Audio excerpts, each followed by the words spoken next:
I'm here at Blackwell Adventure in Birmingham and I'm here with my scouts. Say hello, scouts. Hello! And I thought it was a great opportunity to do a video about how to light a fire in the wet, because it has been wet here. It has been raining most of yesterday and it's still spitting here today. And the minute I say it's raining, the sun comes out, and just to try and prove me wrong, but believe me, it has been wet. So, why are we worried about wet? Why is it more difficult to light a fire in when it's raining? Now, if you remember the fire triangle, you've got the fire triangle, you've got your fuel, you've got your oxygen, and you've got your heat. Now, what water does to heat is it just saps that heat away. Every time you get a bit of moisture in something, your fire has to do more work to turn that water into steam and remove it, and you lose an awful lot of the heat out of your fire for all the water there is. So the reason live wood is very, very difficult to get lit is because it's such a high percentage water. So what are our friends? Our friends are warmth and wind. Warmth, if you're out, for instance, if you're out for a day and you've got a fire to light that night, then start looking around for bits of things that could be tinder and kindling at the beginning of the day. Put them inside your jacket, put them inside your pockets, and then as you're walking, the warmth from your body will start to warm that up and dry that stuff out. You've also got wind as a friend. Now I've stood here because what I've got is the wind today is coming up this hill and it's going through this fence. Now if I can find anything that looks like it would make nice tinder hanging in that fence, well, whilst it is dry, I know that stuff will be drying nicely. So if you're looking for suspended tinder kindling that's got the wind going through it, that's much more likely to be dry. Now, if you're really struggling, if it is pouring down and you don't know what else to do, what you can start looking for is what's called dead standing wood. So what we've got here behind me, as you can see all this, I think it's elder, and a lot of that is dead. So that dead wood, if it's been dead for a while, whilst the outside of it might be wet and the moisture might have soaked in a little bit, the inside of that wood will be dry. So once you've found your dead standing wood, you cut it down and you process it. I was just walking along thinking, how can I show all you lovely Scoutadelicers how to spot standing dead wood? Because it's easy spring, summer, autumn, because lots of trees have got leaves on, and this one is obviously dead because there's no leaves anywhere on it. But in the winter it's a little bit harder. But what you can see is because you've got that lovely bit of birch polypore on there, you can tell that at least part of that tree is dead. Now of course some of it could still be alive, but it's another good indicator that that is a dead tree. And if you could see in the video, which I know you can't see very well in the light I've got, but right up the top there is lots of very, very old fungus as well. So there you go, fungus grows on dead things. And birch polypore is interesting because it can make wound dressings. You cut a bit off the bottom, it can turn into a wound dressing. And I believe it can even be used to strop a knife. There you go, it's little bonus stuff. So the last bit, hopefully you've just seen me talking about finding dead standing wood.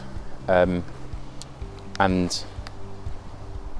what we're then looking for is, if it's dead and standing, we've then got the insides of the wood will be dry. Now, I went out and I managed to find a lovely long bit of straight wood. Straight doesn't matter really, but if you've got straight sections in that dead standing wood that you found, what that means is you've then got straighter bits that make it easier to work on. Also, what I haven't covered at all in this video, and I'm not intending to, is axe safety and knife safety. There's plenty of people talking about how to do that, and again, going back to my Bush Scout hat, if you want to go and learn how to use knife and axe safely, go and do one of their practical skills training. Very, very good. What I'm concentrating on here is I've got the bit of wood, I've processed it down to reasonable lengths, and then I've taken some of those lengths and I've quartered some of them and I've halved some of them. So to quarter and half them, what I've used is a skill called battening.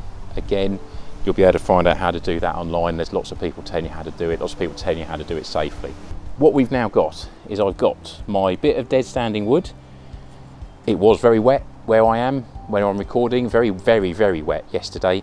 And what I can tell, little trick, If you want to see how dry a bit of wood is, hold it to your lips, hold it to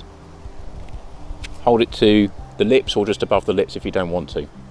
So I can tell from putting that on my lip that the outside of that wood is very wet because it rained yesterday, but the inside is dry.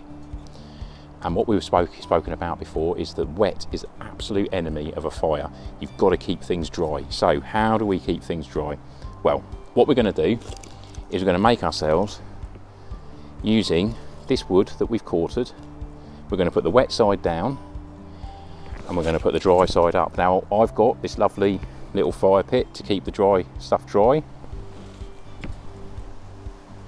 and I'm going to make my fire in the middle of that dry, so that's keeping my fire off the wet ground if I was having to make it on the ground, and the top of it is dry because I've tested it's dry wood.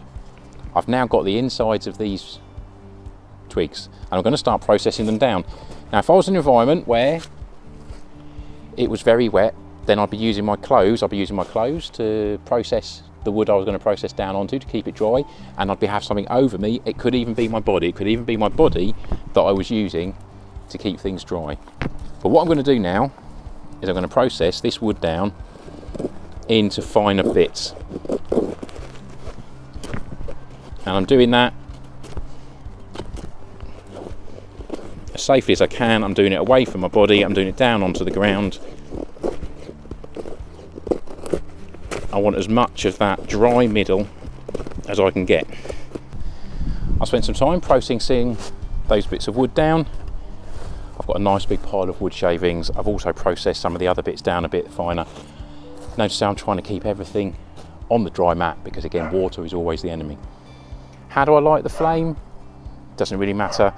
If you're trying to teach young people, good starting point is a bit of cotton wool with some Vaseline on it. The cotton wool will catch the spark from a ferrocerium rod, from a fire rod, and the Vaseline will keep it burning for a little bit longer. That's what's called a flame extender.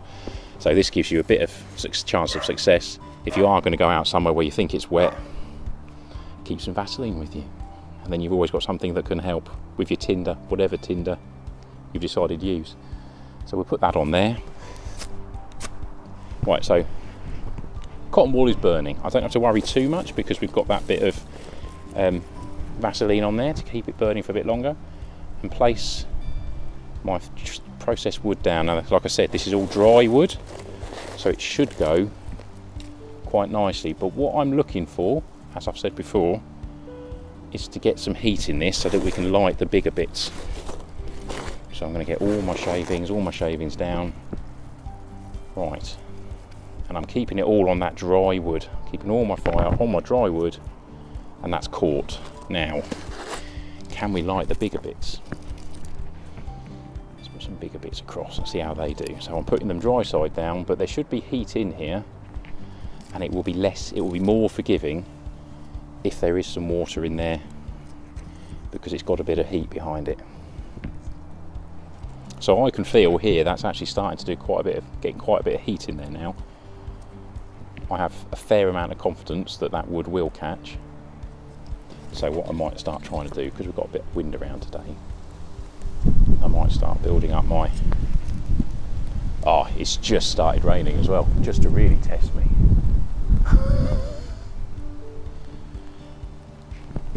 Literally just started raining in the video when I'm talking about lighting a fire in the wet.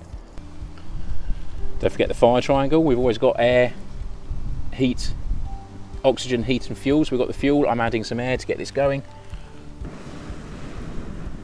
and I can hear from the noises in there there's plenty of heat in there.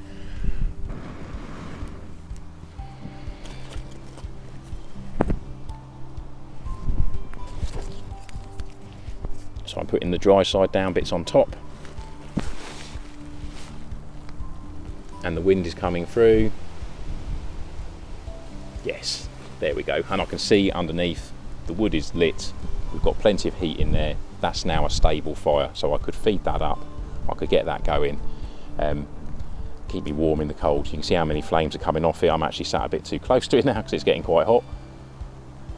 And it is actually raining here now. I don't know if you can see it, but it is actually raining, and that fire's just lit in the rain. So we've done quite a good job there.